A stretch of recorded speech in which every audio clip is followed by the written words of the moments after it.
बोला करो। गोस्वामी जी ने कहा कि मैं सारे जगत को जान गया हूं। सिया राम मैं सब जग जानी, करहूं प्रणाम जोर जुग पानी। मैं सबको प्रणाम कर रहा हूं। मैं किसको प्रणाम कर रहा हूं? जगत के जानवर से लेके, इंसानों से लेके, पानी से लेके, पत्ते से लेके, जड़ से लेके, कंकड़ से लेके, मैं सभी को प्रणाम कर रहा हूँ। तो संत जी ने पूछा, एक बात बताओ, तुम सभी को प्रणाम क्यों कर रहे हो? और तुम कह रहे हो मैं सारे जगत को जान गया हूँ। जगत को जानने वाला सिर्फ एक ही है। कौन है? मैं बुरा हूँ या भला मेरे राम जानते हैं। मैं बुरा हूँ या भला हूँ, मेरे राम के अलावा कोई जान नहीं सकता है। कोई जान सकता है वो हमारे राघव है, हमारे राम जी, हमारे ठाकुर जी हैं, और कोई हमें जान नहीं सकता है। तो गोस्वामी जी कह रहे हैं, पहले मेरी बात तो सुनिए, मैं सारे जगत को प्रणाम क्यों कर रहा हूँ? क्यों? क्योंकि महाराज आपने पहले नहीं पढ़ा क्या? मैंने पहले लिखा क्या? हरि व्यापक सर्वत्र समाना, प्रेमोते प्रगट होई मैं जाना। हरि व्यापक सर्वत्र समाना, ईसावाच्यम विदम सर्वम खलिविदम ब्रह्मासि। हर जगह हमारे परम पिता परमात्मा, हमारे राम, हमारे ठाकुर जी कण कण में, अणु अणु में, पत्थर में, हर जगह, हर इंसान में, हर मानव में, हर जानवर में समाये हैं। तो मैं सबको नहीं प्रणाम कर रहा हूँ, उनके हृदय में जो राघव जी बैठे उन्हीं को मैं प्रणाम कर रहा हूँ, और किसी को प्रणाम नहीं कर रहा हूँ। मैं तो राघव को प्रणाम कर रहा हूँ। अच्छा, बोलने से आदत बढ़ेगी। कुछ लोग सोचते हैं कि महाराज क्या बोले, आलस आती है। बाड़ी उड़ान रखने, बाड़ी की शोभा सिर्फ जानते किससे हुआ? आप लोगों ने सुना होगा, राम नाम गाया नहीं, गायक हुआ तो क्या हुआ? माँ बाप मन भाया नहीं, लायक हुआ तो।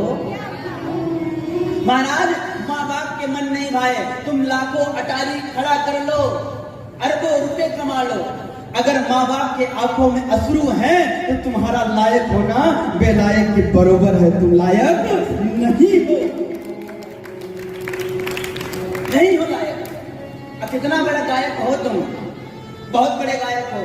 आजकल तो महाराज भोजपुरी में ऐसे ऐसे गाने चले, राजा साहब क्या बताएं, सुनने के बाद ऐसा मन करता है कि अगर हमारे अंदर सामर्थ्य होता तो हम भोजपुरियों को बैन करा देते। भोलेनाथ को जानते हैं आप लोग? भोले जैसे सामर्थ्यवान कौन है? कोई नहीं है।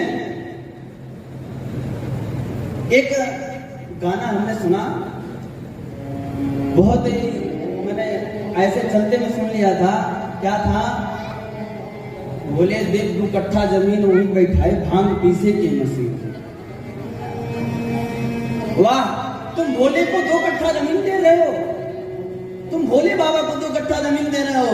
धन्य हो भोलेनाथ तुम्हारी कौड़ी नहीं खजाने में, 3 लोग बस्ती में बसाए, आप बसे मसाने में। भोलेनाथ बसाने में बस रहे हैं और 3 लोग बस्ती में बसाए हैं, और तुम कह रहे हो उन्हें 2 कट्ठा जमीन दोगे। वाह, 2 कट्ठा जमीन दे रहे हैं और तो और भाग पीसने की मशीन दे रहे हैं। क्या विडंबना आ गई, क्या कलयुग आ गया। महाराज नाम लेने से काम बनेगा, ये सत्यता है। हम दादे के साथ कहते हैं, मन से, हृदय से इसको एक बार अपना बना लो। सत्यता बताते हैं। आप आजकल लोग मोबाइल चला रहे हैं, वृंदाधाम के आजकल के प्रदक्षिण के प्रमाणम कलयुग के संत हैं श्री प्रेमानंद जी महाराज। उनका नाम आप लोगों ने सुना होगा, बड़े ही सरल संत हैं। नाम के सहारे आज जीवित हैं। उनकी दोनों की दोनों किडनी खराब हो गई है। 17 साल हो गया।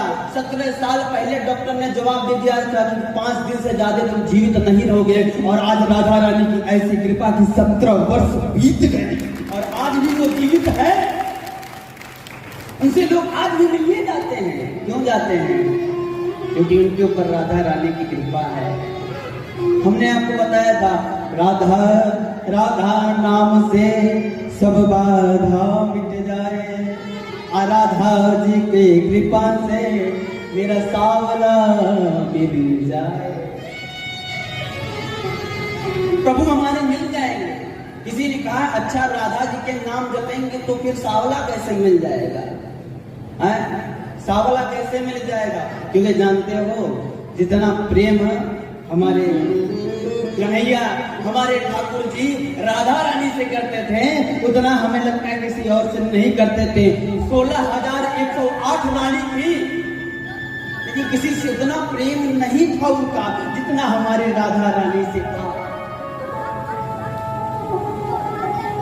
क्योंकि जानते हैं प्रेम का मतलब होता है, प्रेम 3 प्रकार का होता है। एक प्रेम जो करता है वो सोचता है कि हम प्रेम कर रहे हैं तो आगे से हमें प्रेम मिले। एक प्रेम करता है, एक तरफा प्रेम होता है, वो प्रेम करता रहता है और आगे वाले को पता नहीं चलता है। और एक वाला जो होता है वो प्रेम तो करता है लेकिन किसी से बताता नहीं है। तो कौन सा प्रेम तुम्हें करना है? पहला, दूसरा नहीं, तीसरा प्रेम करना है। तुम्हें किसी से बताना नहीं है, तुम्हें उसका बन जाना है, लेकिन छपाना नहीं है।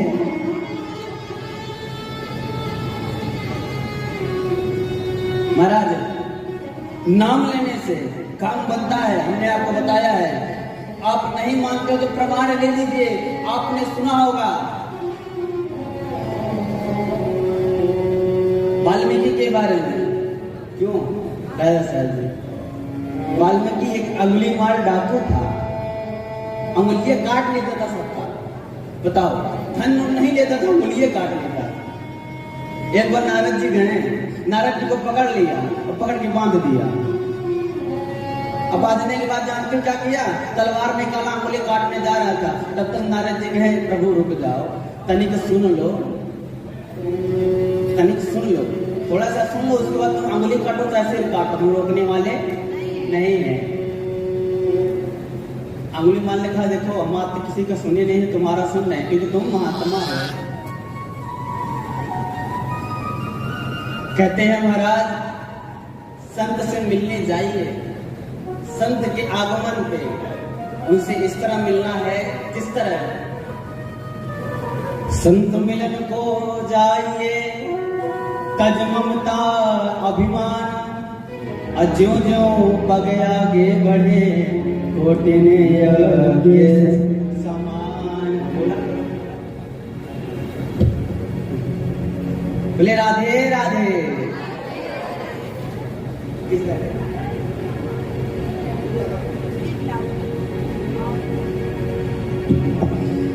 महाराज, नारद जी ने अंगुली मान से कहा देखो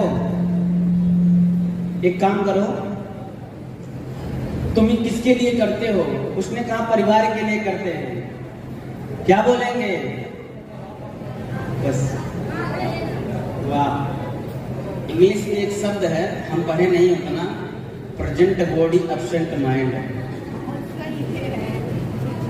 शरीर तो है पर बुद्धि गायब है।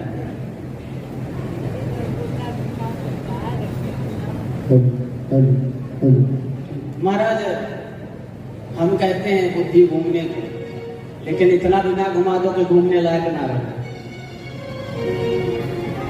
इसके में इतना सामर्थ्य है, तुम कितना भी बुद्धिमान रहो, कितने भी बड़े वाले डॉक्टर रहो, चाहे वकील रहो, इंस्पेक्टर रहो, चाहे तुम प्रधानमंत्री बन जाओ, लेकिन जिस दिन इसका घुमा एक तार ढीला करेगा, गली गली चिरकुट बीतते हुए फिरोगे, कोई तुम्हें साथ देने वाला नहीं रहेगा।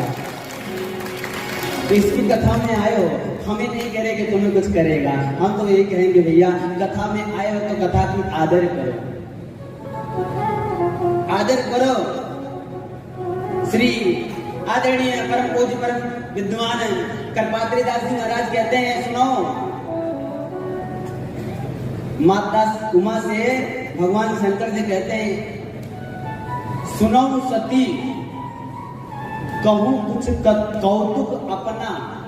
मैं अपने कुछ कौतुक हुआ मेरे साथ में, वो आपको बताता हूँ। एक बार की बात है, मैं कथा सुनने गया, और कथा कौन कर रहा है? कौन कर रहा है? कौआ कथा कर रहा है। कौन कर रहा है? कौआ। अच्छा, सती माँ ने बोला, कौआ का कोई कंठ भी सुंदर नहीं होता है, कौआ तो गा भी नहीं पाता है, उसका गला भी सुंदर नहीं होता है, तो कथा कैसे करेगा?